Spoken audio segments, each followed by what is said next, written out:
Hello guys, welcome to my YouTube channel. My name is Harjeet Kaur और हम कर रहे थे लूसेंट जीके और इसमें हमने स्टार्ट किया हुआ है इंडियन पॉलिटी एंड कॉन्स्टिट्यूशन का पार्ट। ठीक है, इसमें भी हम हिस्टोरिकल बैकग्राउंड कर चुके हैं इंडियन पॉलिटी का। आज हम करेंगे कॉन्स्टिट्यूएंट असेंबली। ठीक है, आगे बढ़ने से पहले वीडियो को लाइक कर देना, शेयर कर देना और चैनल को सब्सक्राइब कर देना। ठीक है, और वर्ल्ड जीके की प्लेलिस्ट बन चुकी है, उसमें सारी कंट्रीज़, सारे कॉन्टिनेंट्स की कंट्रीज़ और उनकी प्लेसिंग मैंने करवा दी है। अगर आप चाहो तो वो भी जाकर देख सकते हो। Now let's start constituent assembly and making of the constitution. ठीक है, अब जो आइडिया था असेंबली बनाने का वो स्वराज पार्टी ने 1924 में दिया था कि हम अपने इंडिया के लिए एक कॉन्स्टिट्यूएंट असेंबली बनाएंगे। ठीक है, कब आया था आइडिया? 1924 में स्वराज पार्टी ने दिया था। ठीक है, और इसकी इस्टेब्लिशमेंट कब हुई थी कॉन्स्टिट्यूएंट असेंबली की? कॉन्स्टिट्यूएंट असेंबली बनी थी कैबिनेट मिशन के टाइम पे। ठीक है, अब कैबिनेट मिशन कब आया था इंडिया में, ये आप मुझे नीचे कमेंट बॉक्स में बताओगे। क्यों? क्योंकि मैंने अभी लास्ट लेक्चर में ही आपको पढ़ाया है कैबिनेट मिशन के बारे में। ठीक है, अब थोड़ा सा हिंट दे देती हूँ, क्रिप्स मिशन के बाद आया था कैबिनेट मिशन। ठीक है, तो आई होप आप आंसर कर दोगे, तो नीचे कमेंट बॉक्स में बताना कि कैबिनेट मिशन कब आया था इंडिया में। ठीक है, अब जो मेंबर थे कॉन्स्टिट्यूएंट असेंबली के, वो सारे के सारे इलेक्टेड थे। कहाँ से इलेक्ट होकर आते थे? प्रोविंशियल लेजिस्लेटिव असेंबलीज से। ठीक है, सारे मेंबर असेंबली के इलेक्टेड थे। ठीक है, ये बात याद रखना है। अब हर एक जो प्रोविंस है या इंडियन स्टेट है, ठीक है, यहाँ से भी मेंबर आते थे। अब हर एक प्रोविंस और स्टेट को सीट्स अलॉट की हुई थी। ठीक है, कि लेजिस्लेटिव असेंबली में किसी भी प्रोविंस की कितनी सीट्स है। ठीक है, वो किस हिसाब से अलॉट की थी? वो उसकी पॉपुलेशन के हिसाब से अलॉट की थी। ठीक है, जैसे कि रफली अगर हम बात करें तो 1 मिलियन लोगों के पीछे एक सीट थी। ठीक है, रफली in the ratio of 1 to a million. ठीक है, इसका मतलब क्या कि 1 मिलियन लोगों के पीछे एक सीट है। ठीक है, से फॉर एग्जांपल अगर किसी स्टेट में 10 मिलियन लोग रह रहे हैं, ठीक है, तो वहाँ पे लेजिस्लेटिव असेंबली की सीट्स होगी 10। ठीक है, अगर कहीं पे 5 मिलियन है तो वहाँ पे लेजिस्लेटिव असेंबली की सीट्स होगी 5। ठीक है, तो मतलब 1 मिलियन के पीछे एक सीट थी। ठीक है, मतलब ये रफ आइडिया है। मतलब जो भी सीट्स अलॉट की गई थी ना कॉन्स्टिट्यूएंट असेंबली की, वो उसकी पॉपुलेशन के प्रोपोर्शन से अलॉट की गई थी हर एक स्टेट को, या प्रोविंस बोल सकते हो आप। ठीक है, तो जो भी ये सीट इन्होंने अलॉट की थी, ठीक है, उसमें भी आगे इन्होंने मेन कम्युनिटीज़ को ध्यान में रख के डिस्ट्रीब्यूट की हुई थी सीट्स। ठीक है, जो मेन कम्युनिटीज़ थी उस टाइम पे वो कौन कौन सी थी? वो बेसिकली थे, कुछ सिख थे, मुस्लिम और जनरल कैटेगरी वाले। ठीक है, ये 3 मेजर कम्युनिटीज़ थी जब कॉन्स्टिट्यूएंट असेंबली बनी थी। ठीक है, 1946 की बात है ये। अब जब असेंबली बनी थी तो असेंबली बनाने के लिए, हमारा कॉन्स्टिट्यूशन बनाने के लिए कुछ मेन कमेटीज़ बनाई थी। ठीक है, और वो कमेटीज़ और उनके चेयरमैन, ठीक है, ये एग्ज़ाम में पूछ लेते हैं, तो वो हम यहाँ पे अब लर्न करेंगे कि कौन सी कमेटी का कौन चेयरमैन था। ठीक है, तो ध्यान से सुनना, इसको हम थोड़ा सा मतलब ट्रिक से लर्न करने की कोशिश करेंगे, सो दैट आपको चीज़ें यहीं पे लर्न हो जाए, बार बार रिवाइज ना करनी पड़े। ठीक है, तो फर्स्ट आती है committee on the rules of procedure और स्टीयरिंग कमेटी। ठीक है, इन दोनों के जो चेयरमैन थे, दोनों कमेटीज़ के जो चेयरमैन थे वो थे हमारे डॉक्टर राजेंद्र प्रसाद। ठीक है, अब इसको आप कैसे लर्न करोगे? ठीक है, ये आता है डॉक्टर, ठीक है, डॉक्टर राजेंद्र प्रसाद। ठीक है, नाम तो सुना ही होगा, मतलब काफ़ी फेमस है। अगर आप हिस्ट्री पढ़ रहे हो, जहाँ पॉलिटी पहले भी आपने पढ़ी है या स्कूल टाइम पे तो पढ़ी ही होगी ना, तो वहाँ पे नाम आता है। तो फिर भी अगर आपको नहीं याद तो आप डॉक्टर से भी याद रख सकते हो। तो जो डॉक्टर होते हैं वो जो भी अपना काम करते हैं प्रॉपर प्रोसीजर से चलते हैं ना, कि पहले ये करना है फिर ये करना है, ऐसे proper procedure, proper rules follow करते हैं। तो अब ये जो हमारे डॉक्टर साहब है, डॉक्टर राजेंद्र प्रसाद, ये क्या करते हैं? रूल्स को प्रोसीजर के साथ, रूल्स और प्रोसीजर को फॉलो करते हैं। ठीक है, तो यहाँ से आ गया committee on the rules of procedure. ठीक है, और नेक्स्ट आती है इनकी स्टीयरिंग कमेटी। ठीक है, इसको आप कैसे याद कर सकते हो कि जो हमारे डॉक्टर राजेंद्र प्रसाद है वो स्टीयरिंग पे काम करते हैं जब proper rules and procedure follow करते हैं, जब भी गाड़ी चलाते हैं। ठीक है, गाड़ी चलाते हैं ना स्टीयरिंग पकड़ के, तो वो steering proper rules and procedure के साथ पकड़ के गाड़ी चलाते हैं। ठीक है, तो यहाँ से चीज़ें आपको लर्न हो जाएगी। नेक्स्ट आती है हमारी finance and staff committee, ad hoc committee on national flag, union constitution committee, union powers committee and state committee. ये 5 कमेटीज के जो चेयरमैन थे वो थे पंडित जवाहरलाल नेहरू जी। ठीक है, काफ़ी फेमस है, काफ़ी नाम आता है इनका हिस्ट्री में भी, पॉलिटी में भी। तो अब इनको कैसे लर्न करोगे? ठीक है, जवाहर से, ठीक है, जवाहर, हीरे जवाहर होते हैं ना, तो अब काफ़ी महंगे, उसके लिए हमें खरीदने के लिए हमें पैसा चाहिए। पैसा क्या होता है? फाइनेंस। ठीक है, तो यहाँ से आ गया हमारा फाइनेंस कमेटी। ठीक है, अब देखो जो हीरे जवाहर है वो खरीदते हैं हम, ठीक है, तो उसके लिए हमें फाइनेंस चाहिए। बट देखो ये जो हमारे पंडित जवाहरलाल नेहरू जी इतने डाउन टू अर्थ हैं, वो फाइनेंस उनके पास बहुत है और साथ में वो नेशनल फ्लैग की भी रिस्पेक्ट करते हैं। ठीक है, बड़े डाउन टू अर्थ है, वो मानते हैं कि हाँ ये हमारा नेशनल फ्लैग है, हम इसको रिस्पेक्ट करेंगे, और उनके पास पैसा भी बहुत है।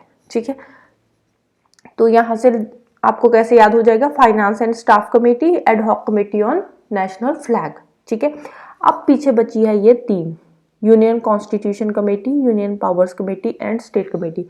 अब देखो जो कॉन्स्टिट्यूशन बनेगा वो तो यूनियन का ही होएगा ना, कोई स्टेट का स्पेसिफिक कॉन्स्टिट्यूशन तो हमारे इंडिया में है नहीं है। पहले था जम्मू कश्मीर में, आज की डेट में तो वो भी नहीं है। ठीक है, वो भी इंडिया में ही बन गई। तो अब जो कॉन्स्टिट्यूशन है वो होगा यूनियन का। ठीक है, अब यूनियन के का कॉन्स्टिट्यूशन होगा तो यूनियन के पास पावर्स भी होगी। ठीक है, तो union constitution and powers committee हो गई। ठीक है, अब यूनियन के अंडर क्या आती है? स्टेट्स, तो स्टेट कमेटी भी इनके बीच में ही आ गई। ठीक है, तो पंडित जवाहरलाल नेहरू जी ने कॉन्स्टिट्यूशन बनाया तो यूनियन कॉन्स्टिट्यूशन बनाया तो पावर आ गई, तो पावर कमेटी भी हो गई।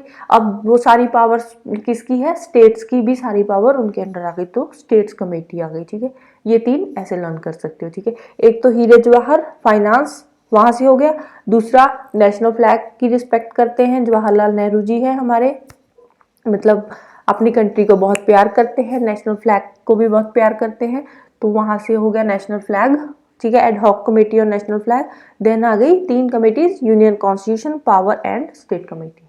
ठीक है, नेक्स्ट आता है सरदार वल्लभ भाई पटेल। ठीक है, हमारे सरदार जी है, और ये माइनॉरिटीज, ट्राइबल, एक्सक्लूडेड एरियाज, ठीक है, इनके लिए काम कर रहे हैं अब ये सरदार जी हमारे। ठीक है, सरदार वल्लभ भाई पटेल, ठीक है, बड़े खुले दिल के हैं, ये काम करते हैं माइनॉरिटीज़ के लिए, ट्राइबल एंड एक्सक्लूडेड एरियाज़ के लिए। ठीक है, और उनको ये एडवाइस देते हैं उनके फंडामेंटल राइट्स के बारे में। ठीक है, उनको बताते हैं कि ये तुम्हारा फंडामेंटल राइट है और इसको आप हक से मांगो। ठीक है, तो Sardar ji minorities, tribal and excluded areas के लिए काम कर रहे हैं, उनको फंडामेंटल राइट्स के बारे में बता रहे हैं। तो यहाँ से याद हो जाएगा सरदार वल्लभ भाई Patel, advisory committee on fundamental rights, minorities and tribal and excluded areas. ठीक है, तो सरदार जी काम कर रहे हैं माइनॉरिटीज के लिए। ठीक है, नेक्स्ट आता है हमारा ड्राफ्टिंग कमेटी, इसके चेयरमैन थे डॉक्टर BR अम्बेडकर। ठीक है, ये तो आपको खैर वैसे ही याद होना चाहिए, काफी फेमस है, ड्राफ्टिंग कमेटी के चेयरमैन डॉक्टर BR अम्बेडकर थे। ठीक है, अब एक हमने यहाँ पढ़ा था डॉक्टर राजेंद्र प्रसाद, और ये है डॉक्टर BR अम्बेडकर। अब इसमें कंफ्यूज नहीं होना। ठीक है, ये BR अम्बेडकर, ठीक है, BR अम्बेडकर ड्राफ्टिंग कमेटी। ठीक है, इसको ऐसे ही रट्टा लगाना है, जैसे भी लगा सकते हो। ठीक है, यहाँ आप अम्बेडकर A से और D से ड्राफ्टिंग कमेटी AD से कुछ भी लर्न कर सकते हो, तो इसको ऐसे ही लर्न करना है। नेक्स्ट आता है क्रीडेंशियल कमेटी, इसके चेयरमैन थे अलादी कृष्ण स्वामी अय्यर।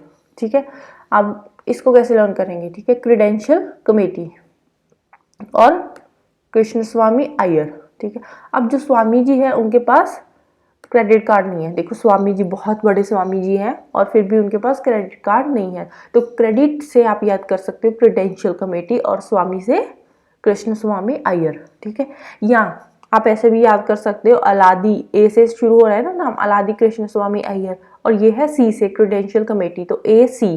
ठीक है, ये A और यहाँ की आ गई C, AC। ठीक है, ऐसे भी कर सकते हो, जैसे भी आपको मतलब इजी लगे आप वैसे ही लर्न कर सकते हो। स्वामी जी के पास क्रेडिट कार्ड नहीं है नहीं है, जैसे भी मर्जी लर्न कर दो, आपकी मर्जी है। स्वामी जी के पास क्रेडिट कार्ड है, और या फिर अलादी कृष्ण स्वामी अय्यर से A से C, AC। ठीक है, 2 ट्रिक्स दे दी इसके लिए मैंने। नेक्स्ट चलते हैं हाउस कमेटी। हाउस कमेटी क्या है? बी पताबी सीतारमैया, ठीक है, बी पताबी सीतारमैया हाउस कमेटी, ठीक है। आप पताबी से कैसे लर्न कर सकते हो? पिताजी। अब जो पिताजी होते हैं वो हमें घर देते हैं, ठीक है, तो पिताजी हाउस, ठीक है, हाउस कमेटी बी पताबी सीतारमैया, ठीक है, ऐसे लर्न कर सकते हो। नेक्स्ट आता है ऑर्डर ऑफ बिजनेस कमेटी के एम मुंशी, ठीक है। अब मुंशी जी होते हैं ना, पैसे का काम देखते हैं, बिजनेस कैसे बिजनेस काम कर रहा है कैसे नहीं, तो मुंशी से हो गया बिजनेस, ठीक है, order of business committee Munshi, ठीक है। नेक्स्ट आता है committee on functions of the constituent assembly, ठीक है, जीवी मवलंकर, ठीक है। अब देखो लंका में जाकर इतना काम किया कि पूरी की पूरी कॉन्स्टिट्यूएंट असेंबली बना दी, ठीक है, मवालंकर से लंका, ठीक है। और committee on functions of constituent assembly कैसे काम करती है वो उसकी कमेटी है, तो किसने बनाई थी? जीवी मवालंकर ने। तो लर्न कैसे करोगे कि लंका में जाकर इतना काम किया कि असेंबली बना दी, ठीक है। तो committee on functions of constituent assembly by GV मवालंकर, ठीक है। नेक्स्ट आता है minority sub committee H C Mukherjee, ठीक है, माइनॉरिटीज सब कमेटी, ठीक है। इसको कैसे लर्न करोगे? अब एक हीरोइन है ना रानी मुखर्जी, पता ही होगा आपको, तो वो आजकल अगर आप देखो तो उसकी मूवीज बहुत कम आती है, कभी ज़्यादा हमने देखी नहीं है मूवीज, मतलब आज की डेट में आती हुई, पुरानी मूवीज में होती थी। तो वहाँ से आप लर्न कर सकते हो कि आज की डेट में जो रानी मुखर्जी है वो बहुत ही माइनॉरिटी में आती है फिल्मों में, इतनी ज़्यादा नहीं आती। तो वहाँ से H C Mukherjee minority sub committee, Mukherjee minorities, ठीक है। यहाँ से भी कर सकते हो एम माइनॉरिटीज मुखर्जी, जैसे भी करना चाहो कर सकते हो। नेक्स्ट आता है फंडामेंटल राइट्स सब कमेटी, ये है जेबी कृपलानी, ठीक है। अब देखो, अब जब हमारे फंडामेंटल राइट्स वायलेट होते हैं तो हम कहाँ जाते हैं? सुप्रीम कोर्ट में जाते हैं। तो सुप्रीम कोर्ट पे जाकर हम क्या बोलते हैं कि कृपा करके हमें हमारे फंडामेंटल राइट्स दे दो, ये हमारा फंडामेंटल राइट है, ठीक है। तो वहाँ से कृपा से कृपलानी और फंडामेंटल राइट्स सब कमेटी, ठीक है। नेक्स्ट आता है north east frontier tribal area Assam excluded and partially excluded area sub committee, और इसके हैं चेयरमैन गोपीनाथ बारदलोई, ठीक है। इसको कैसे याद करोगे? अब बार होता है ना, तो गोपी, ठीक है, गोपी जो है उसको बार जाने का बड़ा शौक है, और कहाँ की बार पसंद है उसको? नॉर्थ ईस्ट की, ठीक है। गोपी बार में जाता है, कौन सी बार में जाता है? नॉर्थ ईस्ट की, ठीक है। Gopinath Bardoloi north east frontier tribal area Assam excluded and partially excluded area sub committee, ठीक है। इसको एक दो बार पढ़ोगे ना तो नाम आपको याद हो जाएगा, और पेपर में वैसे भी एमसीक्यू टाइप क्वेश्चन आते हैं तो वहां पे आपको देखकर याद आ जाएगा, ठीक है। नेक्स्ट आता है excluded and partially excluded area sub committee, A V Thakkar, ठीक है। अब देखो जब आपको ठोकर लगती है, ठक्कर से ठोकर, जब आपको ठोकर लगती है तो आप ऑटोमेटिकली असम से एक्सक्लूड हो जाते हो, असम से बाहर हो जाते हैं, एक्सक्लूड प्रॉपरली, ठीक है। पार्शली भी कई बार होता है, छोटी सी ठोकर लगी तो आप पार्शली आधे असम से बाहर हो गए, कई बार बहुत जोर से ठोकर लगती है तो आप प्रॉपरली असम से बाहर हो गए, ठीक है। तो ए वी ठक्कर की कमेटी कौन सी है? Excluded and partially excluded other than those in Assam सब कमेटी, ठीक है। सॉरी ये कमेटी के स्पेलिंग थोड़े से गलत हो गए तो इसको देख लेना दो, ठीक है। ये था हमारी कमेटीज और उसके चेयरमैन। आगे हम चलते हैं कॉन्स्टिट्यूएंट असेंबली को ही कंटिन्यू करते हैं, ठीक है। आप पीछे हमने क्या पढ़ा था, याद है ना? कॉन्स्टिट्यूएंट असेंबली का आइडिया 1924 में स्वराज पार्टी ने दिया था, और इसके जो मेंबर थे वो प्रोविंशियल लेजिस्लेटिव असेंबली से इलेक्ट होकर आते थे, ये सब चीजें हमने पढ़ी थी। तो अब इसके जो मेंबर्स थे वो थे 385 असेंबली के, ठीक है। और आउट ऑफ दीज 385 मेंबर्स जो 93 थे वो थे इंडियन स्टेट्स के, और 292 थे प्रोविंसेस के। प्रोविंसेस कौन से थे? ब्रिटिश इंडिया के जो प्रोविंसेस थे, ठीक है। टोटल मेंबर कितने थे? 385। Out of these 385 93 were representative from Indian states and 292 आते थे ब्रिटिश प्रोविंसेस के, ठीक है। इसको भी दो पार्ट्स में डिवाइड कर दिया 385 को, 93 एंड 292, राइट। नेक्स्ट आता है अब after the partition of India number of members of constituent assembly came to 299, ठीक है। अब ये बात है जो 385 की हम बात कर रहे हैं, ये है पार्टीशन से पहले जब कॉन्स्टिट्यूंट असेंबली बनी थी उस टाइम पे पार्टीशन नहीं हुई थी, ठीक है। कॉन्स्टिट्यूशन असेंबली कब बनी थी? 1946 में। तो उस टाइम पे पार्टीशन नहीं हुई थी, पार्टीशन हुई थी बाद में, ठीक है। जब पार्टीशन हुई थी तो पहले 385 मेंबर थे, फिर रह गए 299 मेंबर्स, ठीक है। आउट ऑफ दिस 299 मेंबर्स, ठीक है, जो 284 थे वो थे, वो उस टाइम पे 284 प्रेजेंट थे जब हमारा कॉन्स्टिट्यूशन अप्रूव हुआ था, ठीक है, 299 में से, ठीक है। अब पार्टीशन के बाद मेंबर कितने रह गए? 299, ठीक है। 299 में से जब हमारा कॉन्स्टिट्यूशन अप्रूव हुआ तो उस टाइम पे प्रेजेंट जो मेंबर थे जिन्होंने साइन किया था कॉन्स्टिट्यूशन पे वो थे 284 मेंबर्स, ठीक है। कब अप्रूव हुआ था हमारा कॉन्स्टिट्यूशन? 26 नवंबर 1949 को, ठीक है। कितने मेंबर्स ने साइन किए थे? 284 मेंबर्स ने, ठीक है। अब जो कॉन्स्टिट्यूशन असेंबली बनी थी, ठीक है, अनडिवाइडेड इंडिया के लिए बनी थी ना उस टाइम पे, तो उसकी जो फर्स्ट मीटिंग हुई थी वो हुई थी 9 दिसंबर 1946 को, ठीक है। फर्स्ट मीटिंग हुई थी असेंबली की, ठीक है। और फिर दोबारा इसकी जब रीअसेंबली हुई थी वो हुई थी 14 अगस्त 1947 को, ठीक है, as the sovereign constituent assembly for the dominion of India, ठीक है। अब जब फर्स्ट मीटिंग कब हुई थी कॉन्स्टिट्यूएंट असेंबली की? 9 दिसंबर 1946 को। फिर दोबारा रीअसेंबली हुई थी 14 अगस्त 1947 को। अब 1947 को इन्होंने इंडिया को क्या स्टेटस दिया था? Sovereign constituent assembly for the dominion of India. उसको असेंबली को इन्होंने बोला था कि अब ये सोवरेन असेंबली है सिर्फ और सिर्फ इंडिया के लिए, ठीक है। और उस टाइम पे इन्होंने एक सिंबल अडॉप्ट किया था, वो सिंबल था एलिफेंट का, ठीक है। Elephant was adopted as the symbol of the constituent assembly, ठीक है। और कॉन्स्टिट्यूशन को बनने के लिए कितना टाइम लगा था? 2 साल 11 महीने और 18 दिन, ठीक है। 2 साल 11 महीने और 18 दिन में हमारा कॉन्स्टिट्यूशन बन के तैयार हो गया था। हमारे कॉन्स्टिट्यूशन मेकर्स ने हमारा कॉन्स्टिट्यूशन बना लिया था। फिर जब कॉन्स्टिट्यूशन बनाया, ठीक है, तो उसके लिए पहले इन्होंने 13 दिसंबर 1946 को एक ऑब्जेक्टिव रेजोल्यूशन लेकर आए थे पंडित जवाहरलाल नेहरू जी कॉन्स्टिट्यूंट असेंबली में कॉन्स्टिट्यूशन को बनाने के लिए, ठीक है। तो फिर उसके बाद वो जो ऑब्जेक्टिव रेजोल्यूशन लेकर आए थे फिर उस पर थोड़ी बहुत डिबेट हुई, बहस हुई, ठीक है। तो फाइनली उसको इन्होंने अडॉप्ट कर लिया था 22 जनवरी 1947 को, ऑब्जेक्टिव रेजोल्यूशन को, ठीक है। आया कब था? 13 दिसंबर 1946 को। और इसको अडॉप्ट कब किया था? 22 जनवरी 1947 को, ठीक है। ऑब्जेक्टिव रेजोल्यूशन में था क्या क्या चीज़ें वो यहाँ सारी लिखी हुई है, ठीक है। कोई मतलब बेसिक सी चीज़ें हैं, कोई इतना टफ नहीं है। आगे भी बहुत बार आप इन सब चीज़ों को पढ़ोगे, तो अगर आप फर्स्ट टाइम भी देख रहे हो तो घबराने की ज़रूरत नहीं है। आपको जब पॉलिटी खत्म होएगी तो ये सारी चीज़ें ऐसे ही याद हो जाएगी। अभी के लिए 1-2 बार पढ़ लेना, रट्टा लगाने की ज़रूरत नहीं है इन चीज़ों को, ठीक है।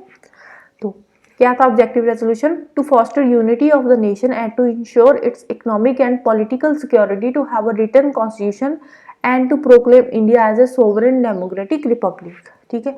यूनिटी बना के रखना, इकोनॉमिकली पॉलिटिकली इंडिया को सिक्योरिटी चाहिए, ठीक है। सिक्योरिटी मतलब सिक्योर होगा इंडिया, ठीक है। और इंडिया एक सोवरेन डेमोक्रेटिक रिपब्लिक कंट्री होगा, ठीक है। To have a federal form of government, federal government होएगी, ठीक है। और पावर सेंटर स्टेट में डिस्ट्रीब्यूटेड होएगी, ठीक है। To guarantee and secure justice, equality, freedom of thought, expression, belief, faith, worship, vocation, association, action, ये सारी चीज़ें इंडिया मतलब जो इंडिया के लोग हैं उनको मिलेगी, ठीक है। जस्टिस, इक्वालिटी, फ्रीडम, ये सारी चीज़ें हो गई।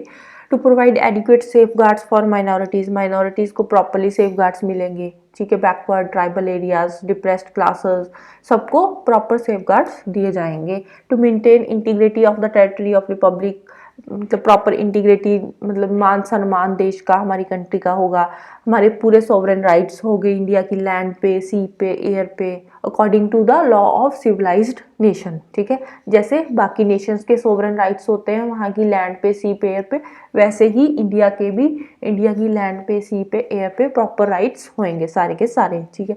To attain rightful and honoured place in the world and make its full and willing contribution to the promotion of the world peace and welfare of the mankind, ठीक है। Properly हम भी world peace लेकर आएंगे, ठीक है। Welfare करेंगे हमारे लोगों का, सारी चीज़ें ये आती है, ठीक है। आगे भी बहुत बार आएगी। बेसिक सी चीज़ें, कुछ ऐसे अलग से कुछ नहीं दिया हुआ आउट ऑफ द वर्ल्ड इनमें, तो एक बार गो थ्रू हो जाना, ज़्यादा रट्टा लगाने की ज़रूरत नहीं है इसको। तो नेक्स्ट चलते हैं फिर असेंबली पे ही वापस आते हैं। The principles of the constitution were outline by various committees of the assembly.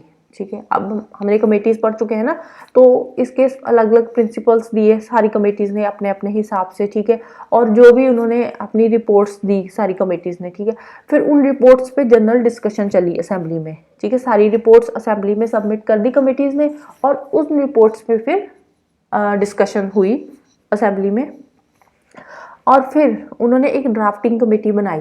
ठीक है, और वो जो ड्राफ्टिंग कमेटी बनाई थी उसके चेयरमैन कौन थे? Doctor B.R. अम्बेडकर। हमने अभी भी पीछे पढ़ा है कमेटीज में।